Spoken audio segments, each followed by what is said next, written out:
Vem Espírito Santo, vem sobre nós. Eu quero te convocar a pegar Lucas capítulo 12, versículos 35 em diante.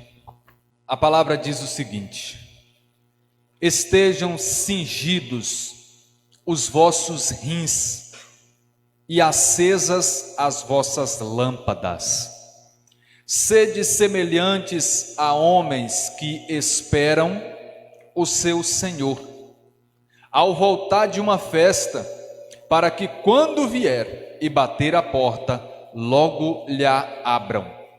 Bem-aventurados os servos a quem o Senhor achar vigiando quando vier. Em verdade vos digo, ele há de cingir-se, dar-lhes a mesa e os servirá. Se vier na segunda ou se vier na terceira vigília e os achar vigilantes, felizes daqueles servos. Sabei, porém, isto: se o Senhor soubesse a que hora viria o ladrão, vigiaria, sem dúvida, a hora em que não pensais, virá o Filho do Homem. Essas são para nós palavras da salvação. Meus irmãos e irmãs, quando nós olhamos para esse texto e temos um olhar atento ao que aqui está escrito, nós percebemos que tem algumas palavras-chave. O tema desse grupo de oração é: Ele vem, sede vigilantes. Algumas palavras-chave que daqui nós retiramos é vigilância, prontidão e preparação. Todo esse texto, nas figuras, nas exemplificações que Jesus dá, está nos falando sobre uma necessidade inegociável de vigilância, prontidão e preparação. Quando aqui Jesus ele usa o termo cingir os vossos rins, nós precisamos entender que ele está usando uma figura do contexto de sua época, onde as roupas eram mais frouxas e eram necessárias aquelas vestes serem amarradas para maior facilidade de locomoção ou para cumprir um trabalho específico.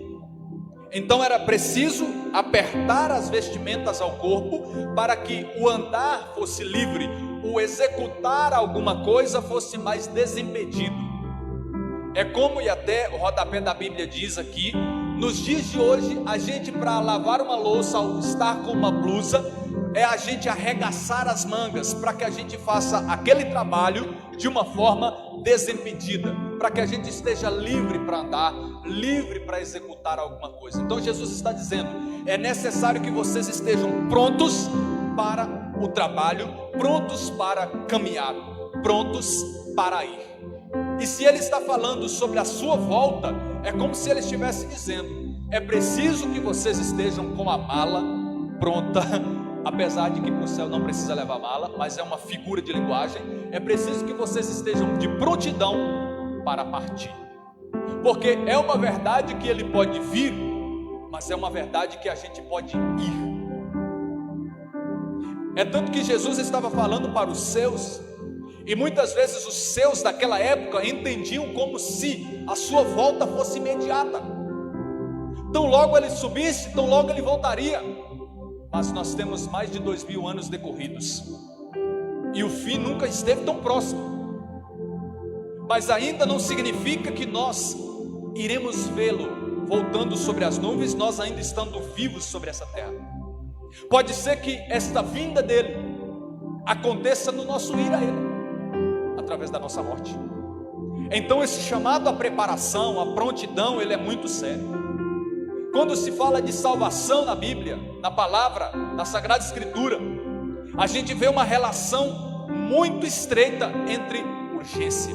Quando fala da Páscoa no Antigo Testamento, que foi a noite que Deus ordenou que os israelitas matassem um cordeiro, comessem daquele cordeiro, e eles deveriam estar prontos para partir, pois Êxodo 12 vai dizer: estejam cingidos, sandálias nos pés, e comei o cordeiro apressadamente, porque naquela mesma noite que Deus iria afligir o Egito com uma dura pena, com um duro castigo, também seria a noite da partida deles. E se o Antigo Testamento é uma sombra do Novo, a Páscoa de Cristo também nos fala sobre urgência. É tanto que Jesus, por ocasião da Páscoa, diz assim: eu desejei ardentemente comer essa Páscoa convosco. Ele estava dizendo: eu tenho pressa.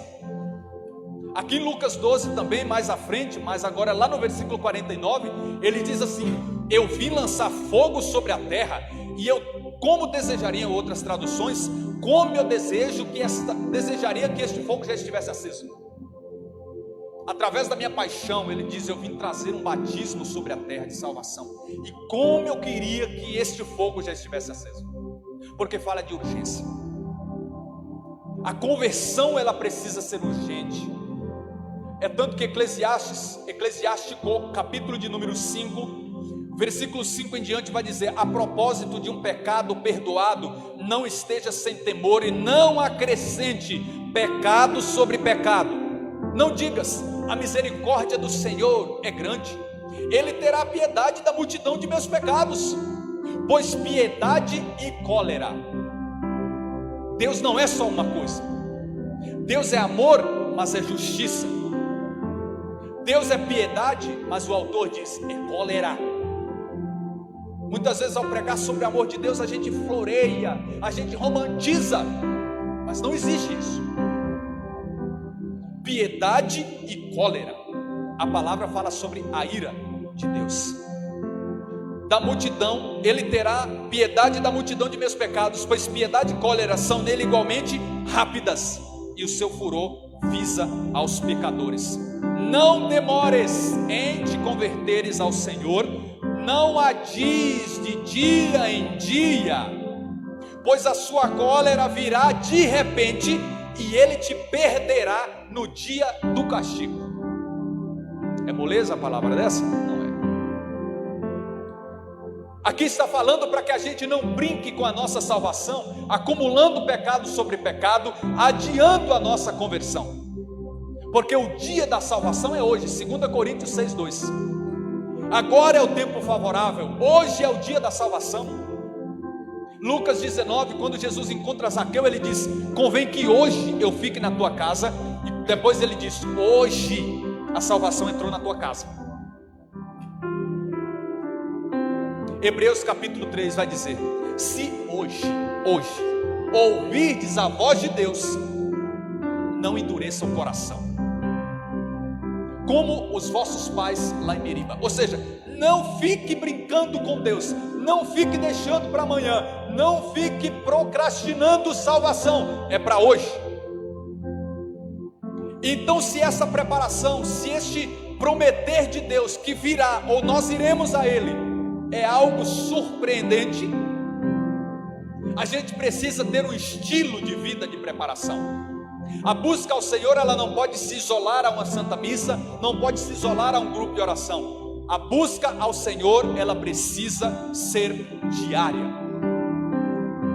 É tanto que quando se fala de oração, por exemplo, 1 Tessalonicenses 5,17, vai dizer: orai sem cessar. Efésios 6 vai dizer: orai em toda circunstância. A gente precisa viver em estado de preparação. Isso não significa que a gente irá deixar de pecar, mas tão logo a gente reconhecer o que pecou, tão logo a gente precisa se levantar. Tão logo a gente teve a oportunidade de se confessar, tão logo a gente precisa se confessar, porque nós não sabemos a hora. E o catecismo da igreja é claro que a morte em pecado mortal, em pecado grave, incorre em condenação eterna, porque nós estamos tendo todo o tempo de misericórdia. Nós precisamos ter esse estilo de vida de preparação, de prontidão, com nossos rins cingidos. É como se nós estivéssemos dizendo para Deus: Deus, eu estou pronto para ir. Ou eu estou vivendo em estado de preparação, mesmo sabendo que não estou 100%, mas que o Senhor olhe para a minha preocupação com a salvação, e a sua misericórdia encontre aquilo que eu não posso fazer. Quando se fala, por exemplo, encerrando já, de atrito entre irmãos ou entre um outro, a palavra é clara, para que não se deixe para amanhã a resolução.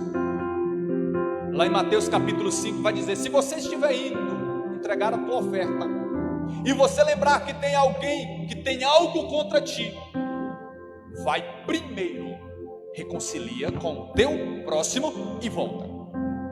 Aí o versículo seguinte vai dizer: entra em acordo sem demorar. Então é tudo uma questão de pressa. Efésios capítulo 4 verso 26 vai dizer assim: não deis lugar ao diabo, não se ponha o sol sobre o vosso ressentimento. Ou seja, não deixe para amanhã o que você precisa fazer hoje, que é a reconciliação. Eu quero convidar você a ficar de pé nesse momento. O Espírito Santo quer trazer temor ao nosso coração, porque tanto a segunda vinda de Cristo será uma surpresa enorme, quanto a nossa morte também será uma surpresa. E nós não queremos morrer de qualquer jeito, nós queremos morrer em amizade com Jesus. E é por isso que nós queremos agarrar a cruz todos os dias. É por isso que nós queremos pedir perdão todos os dias. É por isso que nós precisamos orar todos os dias. Porque Apocalipse capítulo 14 vai dizer: felizes, felizes aqueles que morrem no Senhor, porque as suas obras o acompanham, eles descansam das suas fadigas. Felizes aqueles que morrem em amizade com Deus. E que você nesse momento possa ir pedindo ao Espírito Santo para que te dê temor, para que o seu coração desperte para a necessidade de você não adiar a sua conversão.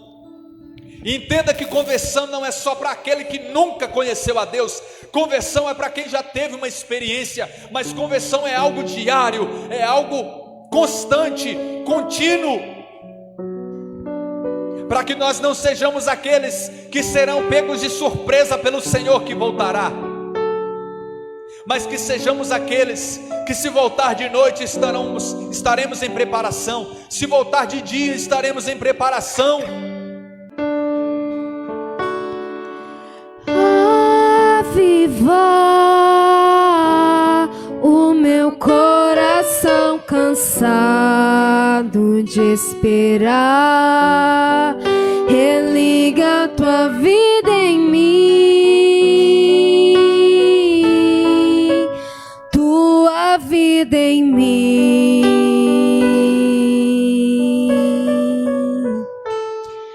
Desperta, tu que dormes na escuridão, vem ouvir as trombetas de Sião.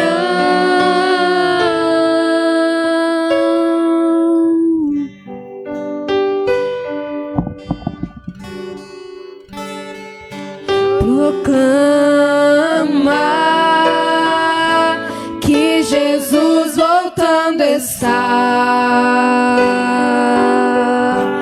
que o seu reino não findará,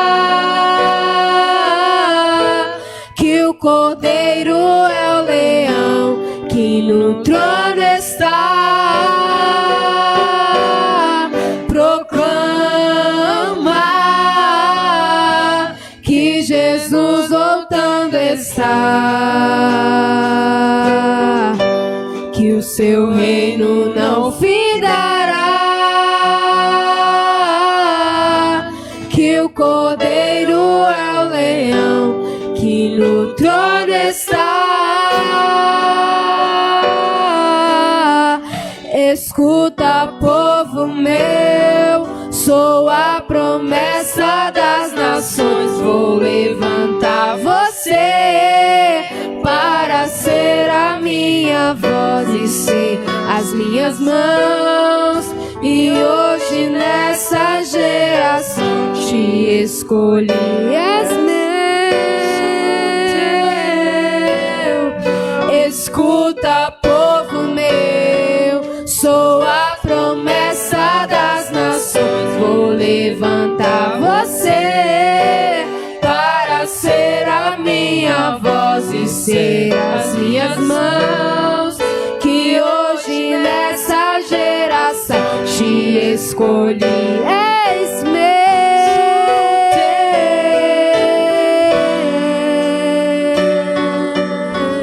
O Senhor nos chama a despertar, irmãos. O Senhor nos chama a estar acordados espiritualmente 24 horas por dia.